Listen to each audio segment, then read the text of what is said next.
It's funny how we can convince ourselves we're living the perfect life.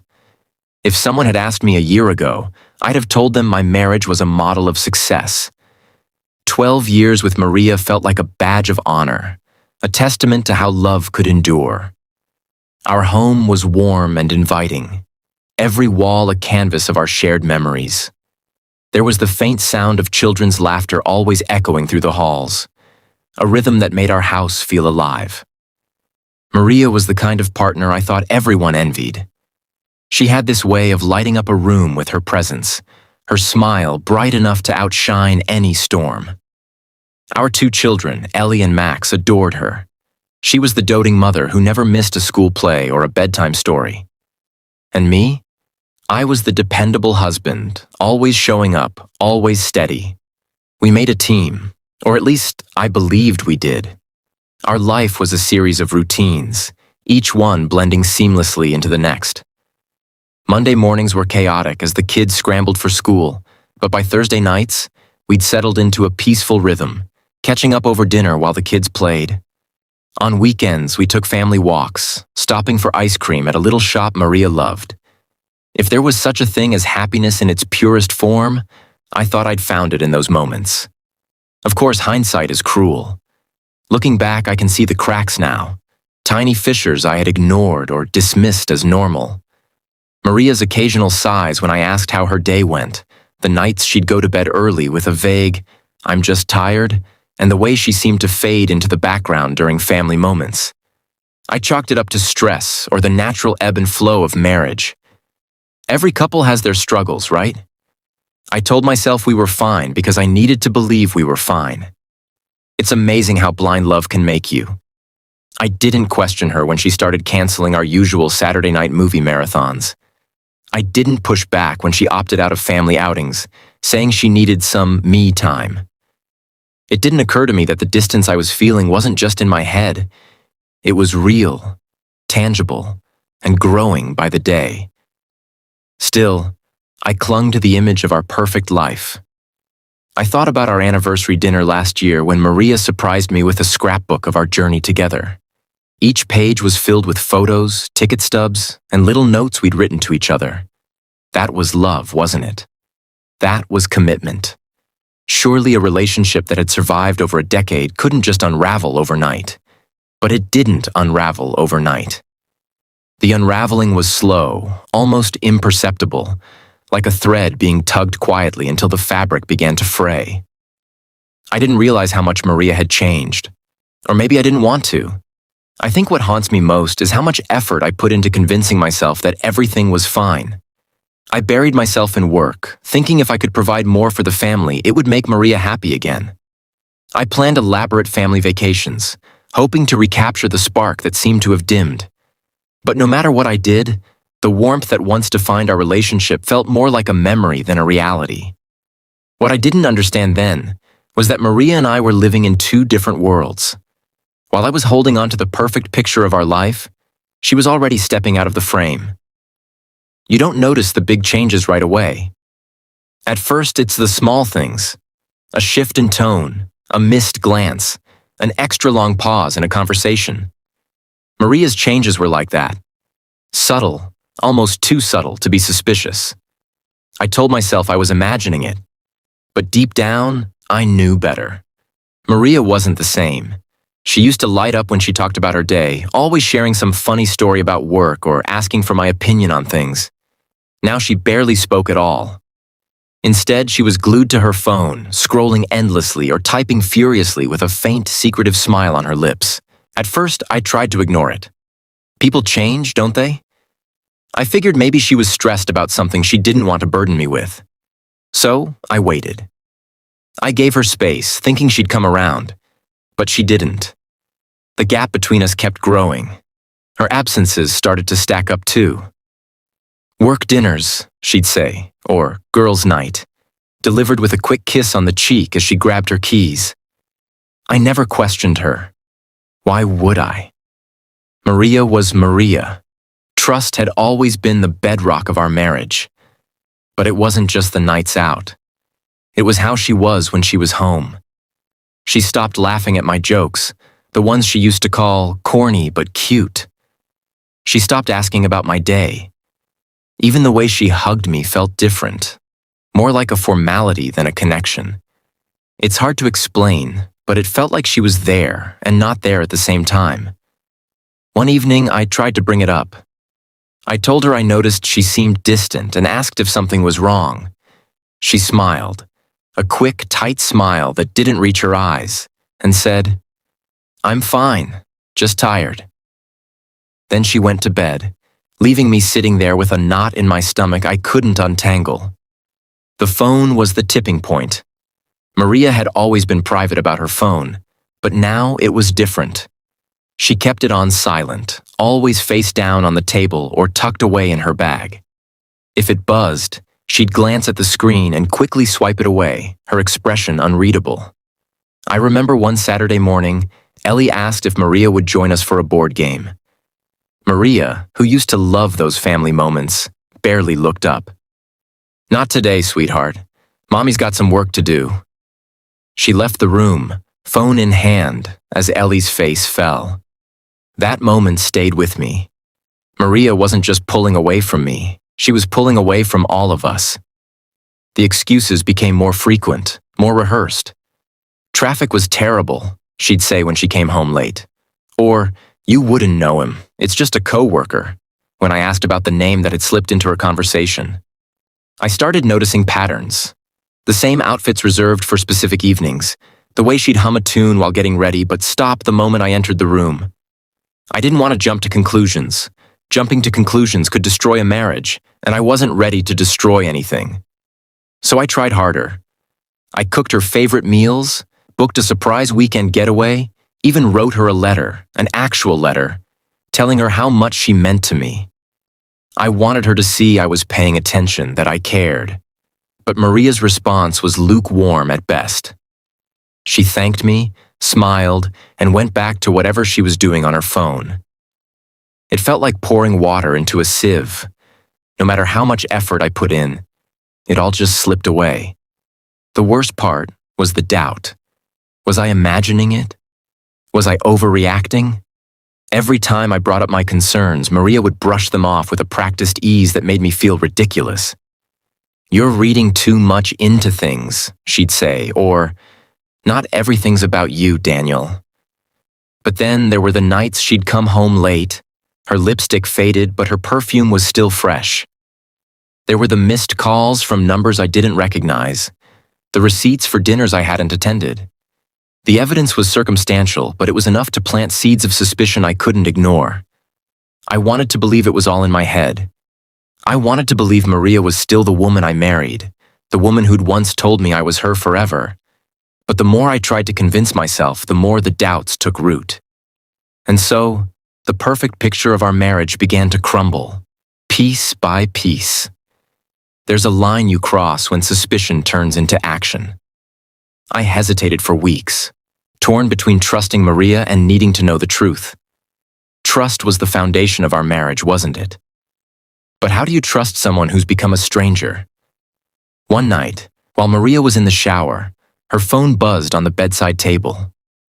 I told myself I wouldn't look. I wasn't that kind of husband. But then it buzzed again, and again. And before I knew it, the phone was in my hands.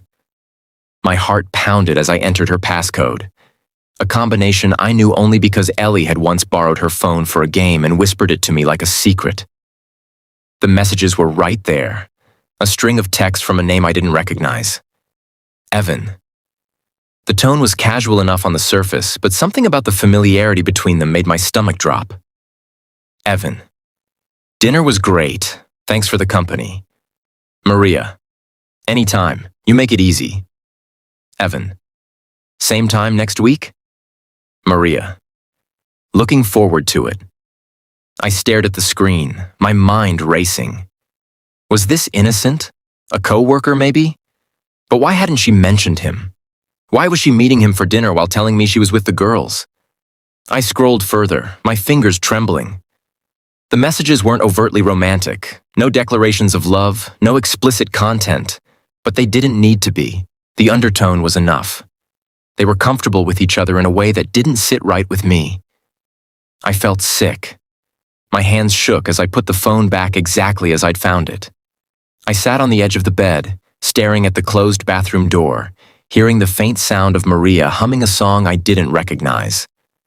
In the days that followed, I tried to act normal, but it was impossible. Every time Maria picked up her phone, I wondered if she was texting him.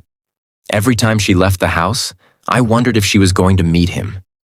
My mind became a battlefield, and suspicion was winning every fight. I started noticing things I hadn't before. Maria's sudden interest in her appearance, the way she'd linger over her reflection before leaving for one of her work dinners. There was the new perfume, the one she hadn't mentioned but wore religiously. And then there were the nights she came home smelling like wine and laughter, a smile playing on her lips as she slipped out of her heels. I tried to confront her, indirectly at first. "How was girls' night?" I'd ask, watching her closely. Her answers were always breezy, nonchalant, as if she couldn't fathom why I was asking. "Good," she'd say, or, "We just talked about work stuff." But her phone told a different story. The texts kept coming, each one chipping away at the trust I'd spent years building. "Evan, hope you got home safe. You looked amazing tonight." "Maria, thanks, you're sweet." I replayed those messages in my mind until they became a loop I couldn't escape. What did he mean? You looked amazing? Was he just being polite, or was there more to it? Desperation makes you do things you never thought you'd do. One night, when Maria was asleep, I picked up her phone again. This time, I dug deeper. I checked her call log, her emails, even her calendar. That's when I found it.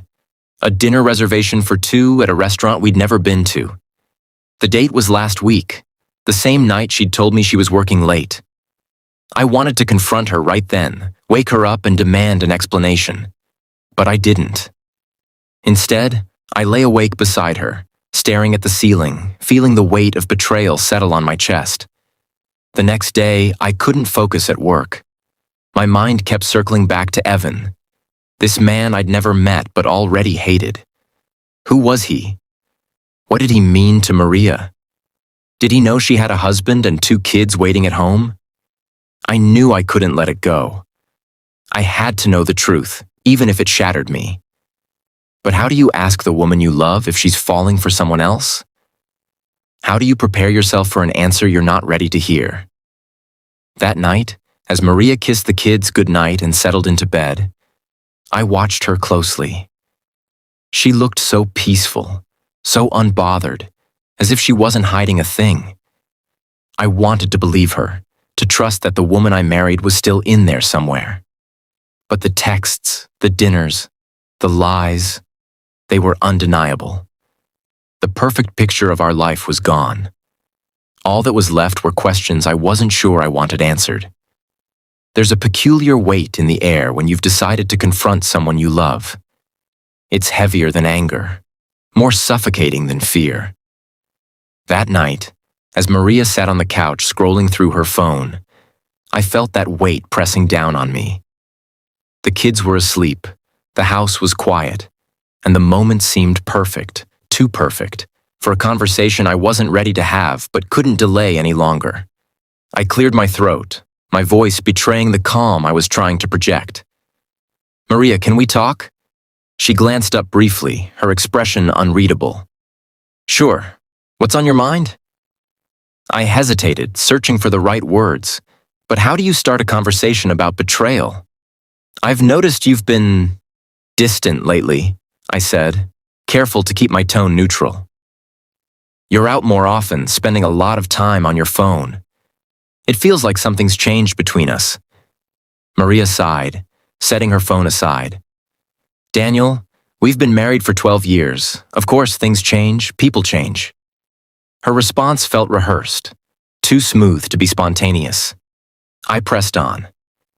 "Is there something you're not telling me? Someone?" For a moment, her expression flickered. Guilt, surprise, maybe both. But she quickly masked it with a look of irritation. "What are you trying to say?"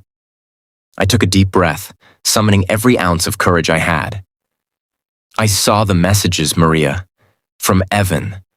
I know you've been meeting him. Her face froze, the color draining from her cheeks. For a brief second, I thought she might deny it, but then she leaned back, her posture defiant. So, what if I have? He's a friend, Daniel. Someone I can talk to. A friend? I repeated, my voice cracking. Friends don't make dinner reservations at romantic restaurants or send texts about how amazing you look. Maria's eyes narrowed, her irritation morphing into something colder. Maybe I needed someone who actually listens to me. Someone who doesn't just assume everything is fine because we're following the same routine every day. Her words cut deeper than I expected. I listen, I protested. I've always listened. If you're unhappy, why didn't you just tell me?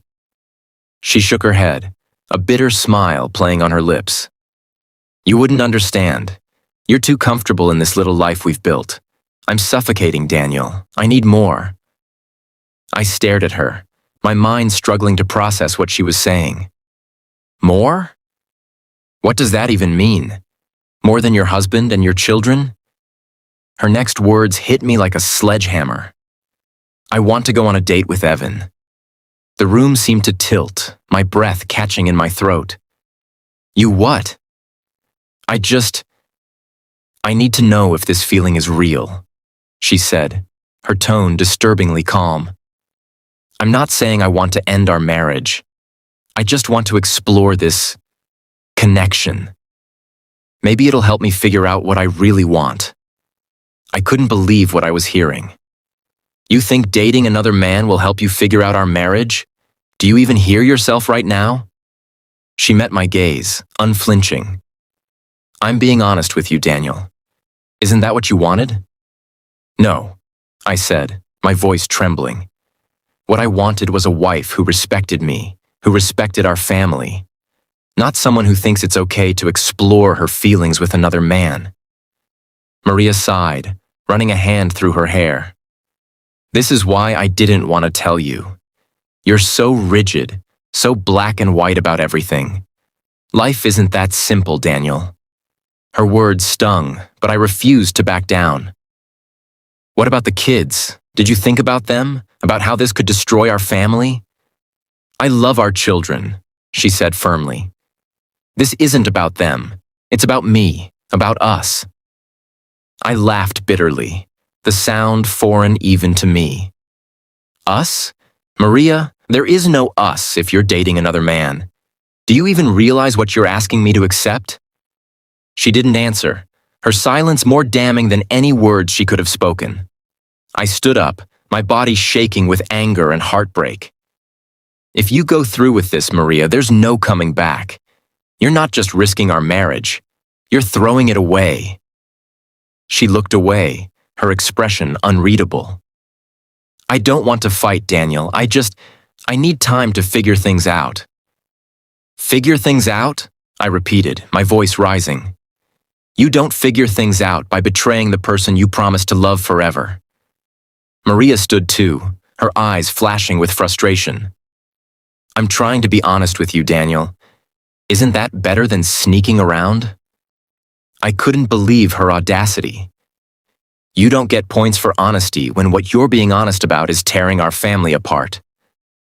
The conversation ended there, the silence between us louder than any argument. That night I slept on the couch, staring at the ceiling, trying to make sense of what had just happened. Maria's words replayed in my mind, each one a dagger to my heart. She wanted to find herself, to explore something that had no place in our marriage. I didn't know what hurt more, the betrayal itself or the casual way she justified it. The perfect picture of our life wasn't just cracked anymore. It was shattered. There's a moment when heartbreak turns into resolve, when the questions that haunt you stop being about why and start being about how. How could Maria do this? How deep did her betrayal go? And most importantly, how could I protect myself and my children from the fallout of whatever this was becoming? I couldn't let the confrontation be the end of it. I needed clarity, proof, something tangible to ground myself in a reality that felt like it was slipping away. Maria's casual admission about wanting to date Evan had left me reeling, but it also left me determined. If she wasn't going to tell me the full truth, I would find it myself. That's when I made the call. Hiring a private investigator felt extreme, almost absurd, but it was the only way I could get answers without losing my mind. The man I spoke to, Greg, was matter-of-fact, his tone calm and professional. "You're not the first, and you won't be the last," he said. "Just give me the details, and I'll take it from here." The details were easy. Maria's schedule, the places she frequented, and of course, Evan. I gave Greg everything I knew, and then I waited. The waiting was the hardest part. Every time Maria left the house, my mind spun in 1,000 directions. Was she meeting him? Were they laughing over dinner, sharing moments that used to belong to us? I hated myself for the mental images that consumed me, but I couldn't stop them. Greg called me a week later. "I've got something," he said, his voice steady but laced with gravity. "You might want to sit down for this." I braced myself, phone in hand, as he laid out the details.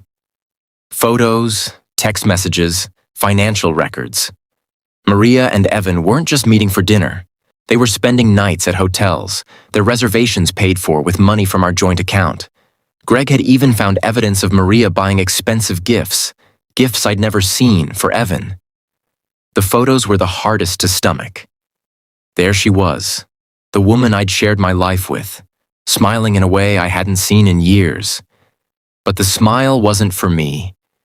It was for him. The two of them looked comfortable, intimate, as if they'd been doing this for months. Maybe they had. Greg sent me the files, and I opened them in the solitude of my office. Each photo felt like a punch to the gut. Maria and Evan walking hand in hand, leaning across a table in some dimly lit restaurant, standing far too close in the lobby of a hotel I didn't recognize. The messages were worse. They were casual, flirty, but there was an undertone of something deeper, something I couldn't ignore. Maria, "Can't wait to see you tonight." Evan, "Same here. You always know how to make me smile." Maria, "You make me feel alive." Alive. That word stuck with me. Was I not enough to make her feel alive? Had our life together become so mundane, so predictable, that she needed someone else to reignite her spark? Then there were the financial records, proof that Maria had been withdrawing money from our savings account. Thousands of dollars siphoned away under the guise of personal expenses. Greg found receipts for hotel stays, expensive dinners, and luxury items Evan likely didn't buy for himself. I felt anger bubbling beneath my heartbreak. This wasn't just infidelity, it was betrayal on every level. She wasn't just cheating on me. She was stealing from our family, robbing our children of their future for the sake of her affair. That night, I confronted her again, armed with the evidence. I laid the photos and records on the table, my hands trembling as I watched her face change. At first, she denied it. "You're invading my privacy," she said, her tone sharp and defensive. But as I went through the evidence piece by piece, her defenses crumbled.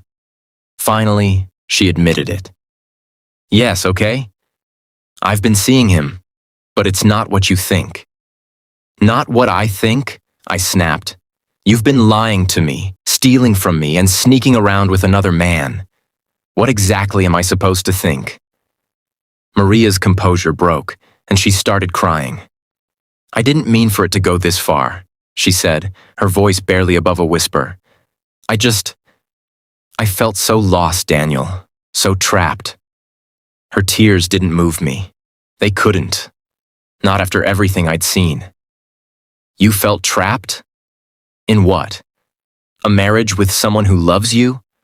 A life where you have 2 kids who adore you? What exactly was so suffocating that you needed to destroy everything we built?" She didn't answer, her sobs filling the silence between us. I didn't feel sorry for her. I couldn't. Not when I was staring at the wreckage of what used to be our life. You didn't just betray me, Maria. You betrayed our family. You betrayed Ellie and Max. Did you even think about them? She shook her head, unable to meet my eyes. I didn't want to hurt anyone. Well, you did, I said, my voice hard. And now you're going to have to live with the consequences. That night, I slept in the guest room, the weight of betrayal pressing down on me like never before. Maria's tears echoed in my mind, but they couldn't drown out the truth. I had the answers I needed, but they didn't bring me peace. If anything, they only made the path forward even harder to navigate. If I thought Maria's betrayal was the worst of it, I was sorely mistaken. The moment I decided to stand my ground, to draw a line and protect myself and the kids, Maria unleashed something I never saw coming. A campaign of lies designed to destroy me. It started subtly, almost innocently. A cryptic post on her social media.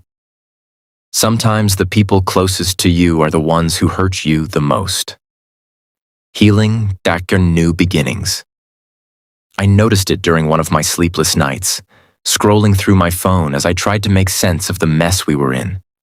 The caption alone stung, but it was the flood of supportive comments that followed that sent a chill down my spine. You're so strong, Maria.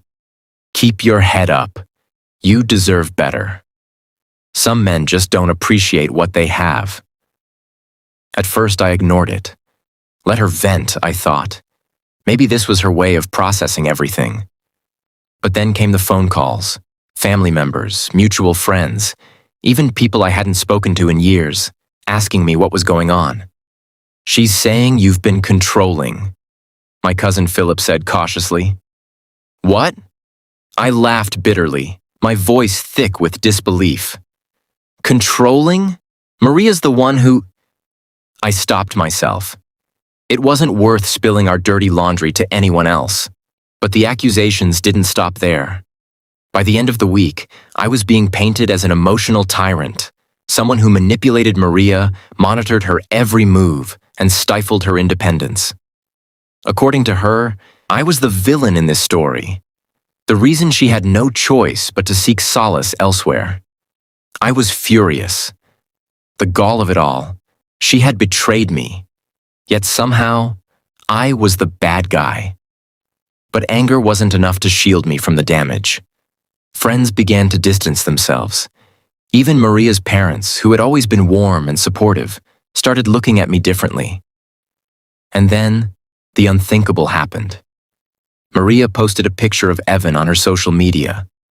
It wasn't anything overt, just the two of them at some outdoor event, surrounded by a group of people. But the caption said everything. Grateful for the people who remind me what happiness feels like. That post was like a grenade, exploding the fragile remains of my reputation. By the end of the day, my phone was flooded with messages. Some were supportive, but most were laced with judgment. How could you let things get so bad, Daniel? One friend asked. Did you really treat her that poorly? Another wrote, their tone accusing. I felt like I was drowning. My every attempt to stay afloat met with another wave of accusations. The worst part wasn't even the lies. It was the fact that people believed them. At work, I caught colleagues whispering behind my back, their conversations halting the moment I walked into the room. Even the kids' school got involved when one of Ellie's teachers pulled me aside to discuss her emotional well-being. Apparently, Ellie had mentioned that her mom and dad were fighting, and Maria had spun that into me creating a toxic home environment. I couldn't take it anymore. I had to fight back, but how? Maria's tactics were insidious, playing on people's sympathies and exploiting the trust we'd built over the years. She was the victim in everyone's eyes, and I was the monster. That's when I decided to document everything. Every text message, every email, every interaction. I combed through Greg's investigation files, pulling out the clearest pieces of evidence. Photos of Maria and Evan at hotels, the financial records showing her misuse of our funds, even messages from Evan's ex-wife that painted him as a serial manipulator. I wasn't going to let Maria rewrite the narrative. Not when my children's perception of me was at stake. But Maria wasn't done. Her social media posts escalated, now directly accusing me of being emotionally abusive. "It's hard to heal when you're still living in the shadow of your abuser," she wrote one day, accompanied by a photo of her looking wistful on a park bench. The comment section was a flood of sympathy and support. That post was the final straw. I reached out to Claire, my lawyer, and explained everything. "We need to get ahead of this," I said, my voice trembling with a mix of desperation and determination. Claire nodded, her expression serious. "We'll handle it, Daniel. The truth always comes out, but you need to stay calm and focused. Don't engage with her publicly. It'll only make things worse." It was easier said than done. Every time Maria posted another lie, I wanted to shout the truth from the rooftops. But I held back, trusting Claire's advice.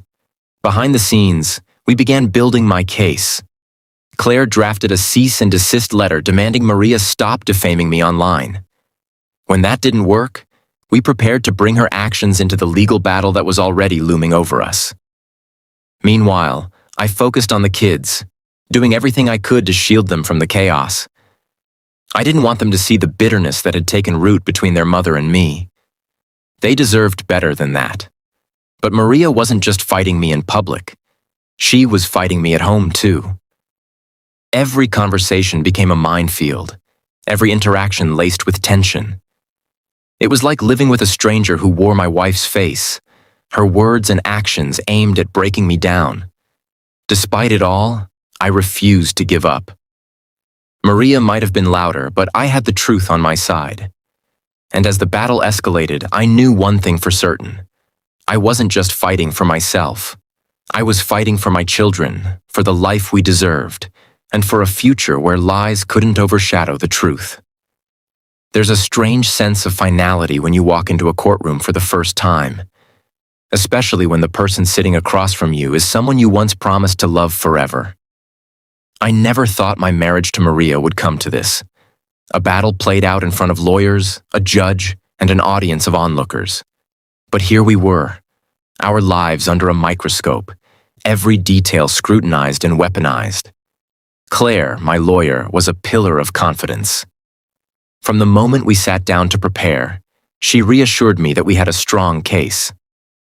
"The truth is on your side, Daniel," she said, her tone firm. "Maria's actions speak louder than her words, and we'll make sure the court sees that." Still, I couldn't shake the nerves. I was fighting for everything that mattered. Custody of Ellie and Max, my reputation, and the remnants of a life I'd worked so hard to build. Maria, on the other hand, seemed to thrive in the chaos. She arrived at the courthouse with a polished smile, her demeanor calm and composed, as though this was just another performance for her growing audience of sympathizers. The first day of the hearing was grueling. Maria's lawyer wasted no time painting me as the villain in our story. He described me as controlling, emotionally unavailable, and indifferent to Maria's needs. I sat there, fists clenched under the table, as lie after lie filled the air. When Maria took the stand, her performance was flawless. She spoke about feeling trapped in a marriage where her voice didn't matter, about the supposed emotional abuse she'd endured. Her tears came on cue, her voice trembling just enough to elicit sympathy from the courtroom. I wanted to shout, to stand up and present the truth right then and there. But Claire had warned me about this. "Stay calm," she'd said. "We'll have our turn." Our turn came when Claire began cross-examining Maria. With surgical precision, she dismantled Maria's claims, presenting evidence that contradicted her every word. "You mentioned feeling financially constrained in your marriage," Claire began, her tone neutral. "Could you explain these charges on your joint account?" She held up copies of receipts, hotel stays, expensive dinners, luxury items, all paid for during Maria's supposed work dinners. Maria shifted uncomfortably in her seat. "Those were personal expenses," she said weakly. "For Evan?" Claire pressed, her voice sharp. Were these personal expenses for the man you admitted to seeing during your marriage? Maria's composure faltered, her gaze dropping to her lap. Claire didn't let up. You also claimed emotional abuse, she continued. But isn't it true that you launched a public smear campaign against your husband on social media, accusing him of controlling behavior without any evidence? I needed support, Maria said, her voice defensive. Support for what exactly? Claire asked. For betraying your husband and lying to your family and friends? The courtroom was silent except for the faint shuffle of papers. Maria had no answer, her silence louder than any confession. Claire didn't stop there. She brought in testimonies from Greg, the private investigator, who presented undeniable evidence of Maria's affair. Photos of her and Evan, text messages, financial records. It was all laid bare for the court to see. But the most damning testimony came from Evan's ex-wife, a woman I'd never met but who had agreed to speak on my behalf. Her words were calm but devastating. She described Evan as a serial manipulator, someone who thrived on creating chaos in others' lives. She painted a picture of a man who had destroyed her marriage in much the same way he was now destroying mine. By the time Claire rested our case, Maria's carefully crafted narrative had crumbled. Her lawyer tried to recover, spinning new angles and questioning my integrity, but the evidence was overwhelming. When it was my turn to take the stand, I spoke from the heart. I didn't sugarcoat my mistakes. I admitted that I'd been so focused on providing for my family that I'd overlooked Maria's growing unhappiness. But I also made it clear that I'd never once disrespected her, lied to her, or betrayed her trust. I'm not here to vilify Maria, I said, my voice steady. I'm here because I love my children, and I want what's best for them. I want them to grow up in a stable, honest environment where they're surrounded by love, not deceit. The judge listened intently, his expression neutral but attentive. When the hearing concluded, we were told the ruling would come the next day. That night was the longest of my life. I barely slept, replaying every moment of the trial in my head, wondering if I'd done enough. The next day, as we gathered in the courtroom for the ruling, I felt a mix of fear and hope.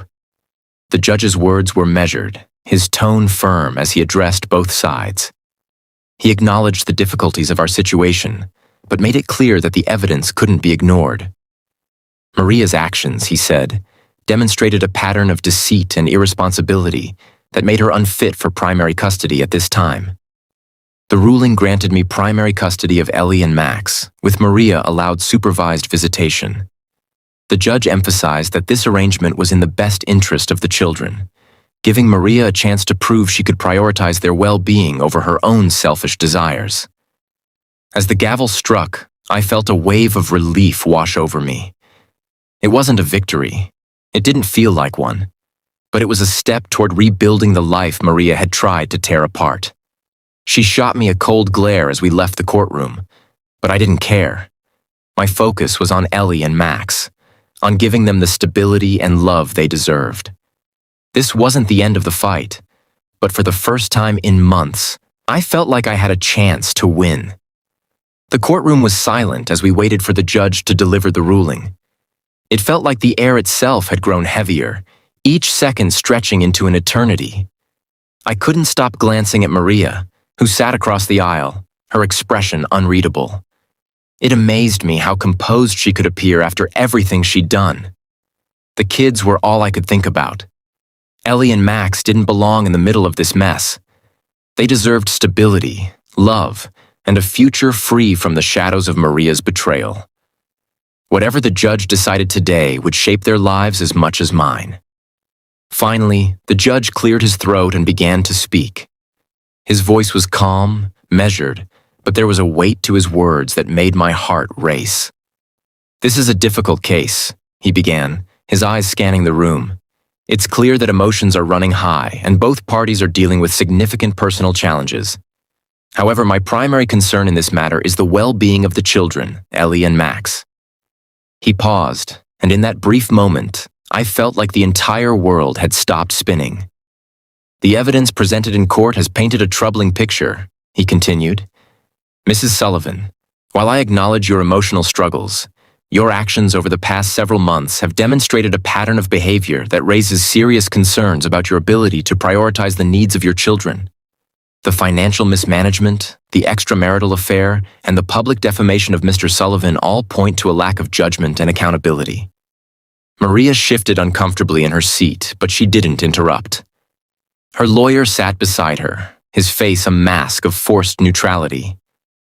Mr. Sullivan, the judge said, turning his attention to me. Your testimony and the evidence provided by your counsel suggest that you have acted in the best interest of your children, despite the emotional toll this situation has taken on you. Your willingness to remain focused on their needs is commendable. I barely dared to breathe as he delivered the verdict. In light of these findings, the court grants Mr. Sullivan primary custody of Ellie and Max. Mrs. Sullivan will have supervised visitation rights, with the opportunity to petition for changes in this arrangement after demonstrating a consistent effort to improve her circumstances and prioritize her children's well-being. The words hit me like a wave, a mix of relief and heartbreak crashing over me. I had won custody, but it didn't feel like a victory. Nothing about this situation could be called a win, not when it came at the cost of my marriage and the life we'd built as a family. Maria's reaction was muted, but her cold glare in my direction spoke volumes. She didn't say a word as the judge finalized the ruling, outlining the terms of her visitation rights. She was allowed supervised visits twice a month, with a court-appointed social worker present at all times. Any attempt to contact the children outside of these visits would be considered a violation of the court order. As the gavel struck, signaling the end of the hearing, I felt a weight lift off my shoulders. It wasn't over, not entirely, but this was a step toward rebuilding the stability my children deserved. Outside the courtroom, Maria approached me, her face a mask of bitterness. "You think you've won?" she said, her voice low but sharp. "This isn't over, Daniel. You'll regret this." I didn't respond. There was no point in engaging with her anger. I simply walked away, Claire by my side, my focus already shifting to what came next. That evening, I sat down with Ellie and Max to explain what had happened. It was the hardest conversation I'd ever had. How do you tell your children that their mother's time with them will now be limited? How do you frame it in a way that doesn't make them feel like they're losing a parent? I kept it simple, focusing on what they needed to know. "Things are going to be different for a while," I said, my voice gentle. "Mommy will still see you, but it'll be in a way that makes sure everyone is happy and safe." Ellie, wise beyond her years, nodded solemnly. Max looked confused but didn't press for details. I hugged them both tightly, silently vowing to give them a life full of love and stability, no matter how hard it would be.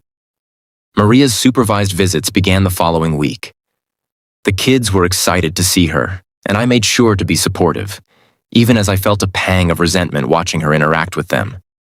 She had hurt us all, but they still loved her, and I wouldn't take that away from them. Over time, I noticed a shift in Maria. The bitterness she carried into those first visits gradually gave way to something softer, almost regretful. Whether it was genuine or just another performance, I couldn't say. For me, the focus was clear. The court's ruling had given me the chance to create a new foundation for my family, one built on trust, honesty, and unconditional love. It wasn't the life I'd envisioned, but it was the life I had now, and I was determined to make the most of it. The silence in the house after the court's ruling was different. Heavier, yet strangely peaceful. It was a new chapter, but the echoes of everything that had happened still lingered in every corner. For weeks, I walked through the house feeling like a stranger, as if I'd stepped into someone else's life. But this wasn't someone else's life. It was mine. The kids were still here, and they needed me. More than ever, I had to show up for them. I couldn't let my pain define our home. The first thing I did was sit down with Ellie and Max to talk about what they wanted. Not about the custody arrangement or the past, but about the future. What would make this house feel like home again? I asked them one night over dinner. Ellie's answer was simple but heartfelt. I just want us to laugh again, Daddy, like we used to. Max chimed in with a request for more board game nights, a tradition that had faded in recent years. It was a small thing, but it struck a chord in me. Somewhere along the way, Maria and I had let the joy slip out of our home, and now it was up to me to bring it back. So, I started with the little things. The first weekend after the ruling, I surprised the kids with a family fun day. We spent the morning baking cookies, the kitchen filled with the sounds of laughter and the smell of chocolate. In the afternoon, we tackled a jigsaw puzzle together, the kind that takes hours and forces you to sit still and talk. That evening, as we sat on the couch watching a movie, Ellie leaned her head on my shoulder and whispered, "I miss this." I smiled, my heart swelling with a mix of pride and sadness. "Me too, sweetheart," I said. "Me too." The house itself began to change too. Maria had left behind more than just memories. There were physical reminders of her everywhere. At first, I didn't know what to do with them. Her favorite vase on the dining table, the framed photos of us as a couple, even the throw pillows she'd picked out. All of it felt like a ghost haunting the space. One afternoon, while the kids were at school, I made the decision to redecorate. Not to erase Maria's presence, but to create something new. Something that was ours. I took down the photos of the two of us and replaced them with pictures of Ellie and Max. Laughing at the beach, blowing out birthday candles, dressed up for Halloween. I replaced the old curtains with brighter ones and bought a new rug for the living room. It wasn't a dramatic overhaul, but it was enough to make the house feel different. The biggest change, however, wasn't physical. It was emotional. For so long, the house had been a battleground of unspoken resentments and simmering tensions. Now it was becoming a sanctuary, a place where the kids and I could breathe, where laughter replaced arguments, and where we could begin to heal. The kids thrived in the new environment. Ellie started opening up more, sharing stories about school and her dreams for the future. Max, who had always been quieter, became more outgoing, his smile appearing more often. One evening, as we played a board game Max had insisted on bringing out, Ellie paused and looked at me. "Are we going to be okay, Daddy?" she asked, her voice tinged with both hope and doubt. I leaned forward, meeting her gaze. "We're more than okay, Ellie," I said firmly. "We're strong, we've got each other, and that's all we need." It wasn't just the kids who needed this reassurance. I needed it too. Saying the words out loud made them feel real, like a promise I was determined to keep. Over time, I began to notice something else. I was changing too. The bitterness I'd carried in the weeks following the court ruling started to fade. I stopped replaying the arguments with Maria in my head, stopped dwelling on the betrayal. It wasn't forgiveness, not yet, but it was acceptance. I realized that holding on to the anger only hurt me, not her. My focus needed to be on the present, on building a life for my children that wasn't defined by the mistakes of the past. That life took shape in small, unexpected moments. Ellie and Max helping me cook dinner, the three of us laughing at my failed attempts to flip pancakes. Movie nights on the couch, wrapped in blankets and surrounded by popcorn. Even the mundane tasks, helping Ellie with her homework, teaching Max how to tie his shoes, became meaningful in a way I hadn't appreciated before. One day, as I watched the kids playing in the backyard, I realized something. Our house wasn't just a house anymore. It was becoming a home again. Not because of its walls or its furniture, but because of the love we were rebuilding within it. It wasn't easy. There were still tough days, moments when the weight of everything threatened to overwhelm me. But those moments were becoming fewer and farther between. In the quiet of the evenings, after the kids had gone to bed, I often found myself sitting alone in the living room, reflecting on how far we'd come. The house was peaceful now, filled with the sounds of life instead of the echoes of a broken marriage. Rebuilding wasn't about erasing the past. It was about finding a way to move forward, to create something new and stronger in its place. And as I looked at Ellie and Max, their laughter filling the air, I knew we were doing just that. Time has a strange way of healing wounds, not erasing them, but softening their edges until they no longer cut so deeply. Months passed, and life began to take on a rhythm again. It wasn't the same as before. It couldn't be. But it was ours, and it was good. Ellie and Max adjusted to the changes faster than I expected. Children are resilient in ways adults often aren't. They adapted to the new normal, spending most of their time with me, seeing Maria during her supervised visits. Those visits were bittersweet for them, and I could see it in their eyes when they came home afterward. But they never complained. They were stronger than I gave them credit for.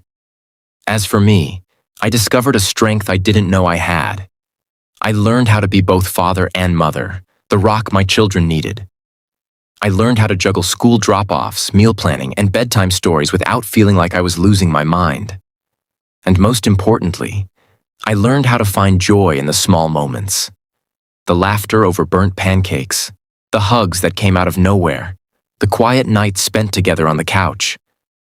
Looking back, Maria's betrayal was a storm that uprooted everything I thought I knew about love, trust, and family. But it also forced me to grow, to reassess what truly mattered. I let go of the anger, not for her sake, but for mine. Carrying it was a burden I didn't need. The house, once filled with tension and silence, became a place of warmth again. It wasn't just the decorations I'd changed or the routines we'd created. It was the love we'd built together, the laughter we'd let back in. One night, as I tucked Ellie into bed, she asked, "Are you happy, Daddy?" I thought about her question for a moment, then nodded. "I am, sweetheart, because I have you and Max, and that's more than enough." In that moment, I realized I wasn't just surviving anymore. I was living. And for the first time in a long time, I felt hope for the future.